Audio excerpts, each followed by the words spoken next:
Brad, how are you doing? Oh, what's going on? How you doing, Darth? I'm gonna do a lot better once you spend $50 and buy this pack for me right here. What do you think? Sure, yeah. I mean, well, honestly, you want to just buy it for me now, since I'm gonna win our Diablo Immortal bet. We could just Oh do that as payment. no, you're right. I do have to buy. That would kind of break it even. I DM buys Brad the Jade Serpent skin. Yeah, speaking of which, that comes out kind of soon. We should talk about that a little bit here for the moment. We're gonna talk about this skin price in a moment, but we gotta mention too, Diablo Immortal is coming out in what, like a month or two? Oh yeah, we don't know for sure. It's supposed to the hard deadline is like the end of June because they've added it to the Apple App Store, and they usually put like a 90-day deadline on stuff. So it's before June 30th, but it should probably be at some point in the month of May if I had to guess. I'm kind of excited for that one. You're gonna be playing that one too, yeah? Yeah, I love Diablo. So anything Diablo, StarCraft, anything like that ever comes out, I'm obviously gonna try it. So hard to say if I'll love the game or not, but I'll definitely go hard on it for the first month or so and see if it ends up sticking and becomes a long-term thing, if it's a good game or not. Okay, I'm definitely gonna try it too. It sounds basically about the same plan. Do you think they're gonna have $50 skins in the game there, Brad? You think they're gonna have a $50 barbarian skin for you to whirlwind your way around with?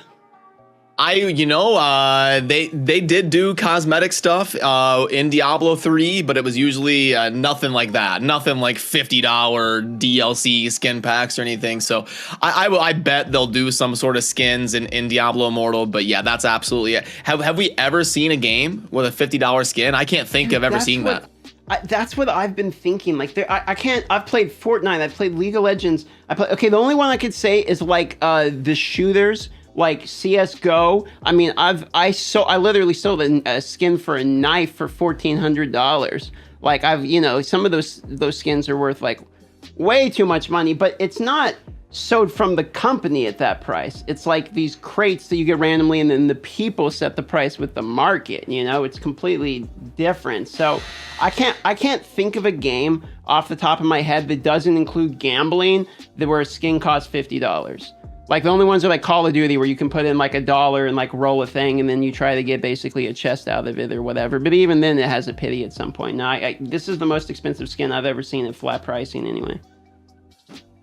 Yeah, no, and that's an interesting concept. What if it was like drops? Like, you could get skins for champions, and then it was like rare to acquire them, and then if you did get it, you could like trade it or something. There'd be some fun opportunities for a little economy in games like this. But yeah, it's I did a poll on my YouTube channel, and it seems like, I think Hell Hades did one too. I didn't even know. I didn't mean to copy him, but I think most people were saying they were willing to pay about $10 or $15. Is kind of like the max that people would be willing to pay. So, a lot of people are confused because it seems like if they did price it at $10, they would have sold, 10 times more. Yeah, way more. So that's the weird thing for me is it's like, if you're going to price something high, there's no like exponential pricing on this, where it's when a well would spend $10,000 and then the guy next to him would spend $15, right? When it comes to shards, on this, it's just $50 or no $50. You know what I mean? So you would think that they would have thought, cut the price in half, sell it to 3 times as many people, there's a profit. This just seems like a complete... Do you think anyone's actually buying this, is what I'm getting at? I think what may have gone into it is, from their way of thinking, is you can never raise the price on something, or it's going to be extreme backlash. So what they're thinking is, this is our first time selling a skin. We don't want to put it too low, because if we find out through analytics that we priced it too low, we can never raise it, or people are going to freak out. But what they can do is start releasing skins for $40 and then test that, and then release them for $25 and test that. You can always, it's kind of like getting a haircut. You can always take more off, but you can't add it back. So they might be thinking, let's start high and work our way down based on the analytics. Maybe they're 900 IQ. They're going to get everyone to like sign in blood. If this was $10, I would buy it. And then they're just going to drop it to $10 and be like, huh? Well, you guys said. Yeah, exactly. You said, see, we love the player base. You guys said this, and we're going to listen, and here you go. Boom. We here at Plarium, we're sorry, and we've decided to do what's right. We're going to offer you this digital skin that we're printing out for money at $24.99. Do you buy it then, Brad? What's the price? Can I get it? You don't buy it at $24.99? I would buy it if it was $10. At 15, I would consider it. At 20, absolutely not. So I'd say if I was them, I'd probably recommend them to price it at $10.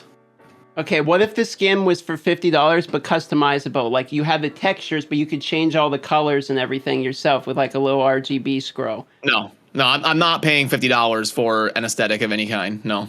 Okay. It'd have to be something completely out of this world for me to do that.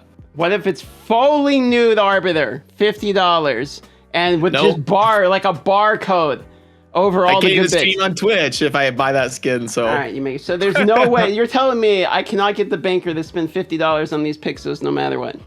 No matter what. By the way, go into the index and pull up Arbiter in the high elves. Yeah, I was too busy drooling over the $50 price. I just wanted to, as a side note, I wanted to see which one was your favorite. To be honest, I actually kind of think it's this one because it's like a Marvel thing. It looks like Storm to me. I kind of it does look like Storm for sure. I do love the feathers like cape too. It's super cool. Yeah, this one for me is just like I always think black and red is like a cheesy combo. I feel like it's like the edgy like Shadow Sonic, move. like all it the looks cool like kids, it looks like this one looks like a Daedra in Oblivion or something, Ooh, that's a good reference. That is pretty close to what it looks like. To be honest, I think here's my tier list on the skins, okay? Tier list 1 is this one. I think that's tier 1. Tier 2 goes to the Jade Serpent. Tier 3 goes to default, and then it's literally Lingerie Arbiter. Yeah, it's tough. They all kind of have their selling points for me. At first, initial gut reaction, I liked the dark one. I think probably because it's just such a contrast because you've got like the holy arbiter and then you get like the dark demon arbiter. But the more I look at them, the more split I am. So yeah, I don't even know which one's my favorite honestly anymore.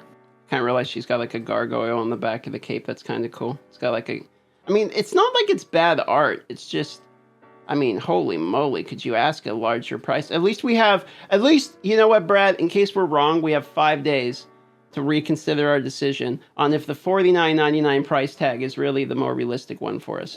Yep, version 2.0. We're going to have to redact our statements and change our minds. We're sorry. Here at Content Creation Co., we make mistakes sometimes. This was actually worth $55. So Canadian $70, $69.99 Canadian is what they're charging for this, which $49.99 US. And what's one other price point you think that's still too much that maybe they would sell some? Because I'm thinking they might have sold some even at $30, like $29.99. Even then, maybe like you would see a little bit more shows for people being like, "Oh, it's a good skin. $30 is a sacred shard." Well, I think out of my viewers on YouTube, it was like 1 or 2% of people that said they were willing to buy it for 50. So, there are some people that do it, but if they, but you got to think, the viewers that come to YouTube are probably a little bit more dedicated players. So it's going to be a lot lower than that in terms of the whole player base. But you figure, they could have taken it from 1% to 10% if it was like, $10. So yeah, it just seems like a weird money making thing. But like I said, my theory is they wanted to start high and if anything, come down. You know what they could do is they could just make a blue and yellow version of this, call it the Support Ukraine pack and sell it for $100. Suddenly, see, now that's genius. That's what they should have done. They should have come out with like a blue and yellow themed arbiter, right? And then like proceeds are being donated to that would have been genius. 50% of the proceeds. Yep. 50. Yep. They still get their $50 fucking dollars.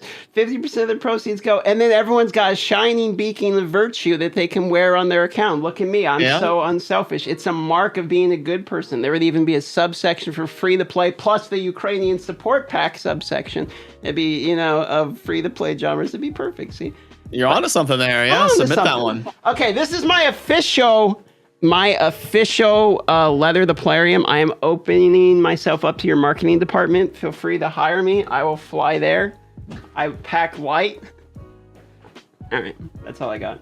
That's the end of this. That's the end of this bit. I think it's run its course. You got any final words, my dude? No, I'm good. Thanks for having me on the channel. It's always fun to hang out and talk about stuff. So I appreciate you inviting me. What you got going on for you? Any exciting news? Any upcoming content? Anything you want to plug? Not really, no. I just been kind of plugging away on Raid and doing the Age of Empires 4 thing, having fun doing that. But it's getting to a point where I'm gonna have to kind of make a decision here soon because you can't spread yourself too thin. I can't play Raid and Diablo Immortal and Age of Empires, and so and try out other stuff that comes out as well. So yeah, something's gonna have to. I'll probably end up settling in on Raid and Diablo Immortal. That sounds about right, dude. I'm actually kind of hyped for Diablo Immortal, so you'll probably see the banker and your boy doing some Diablo Immortal collabs in the future. There you go. That's right. Farming it up together. All right, everybody. Thanks for watching. Love you. Bye-bye.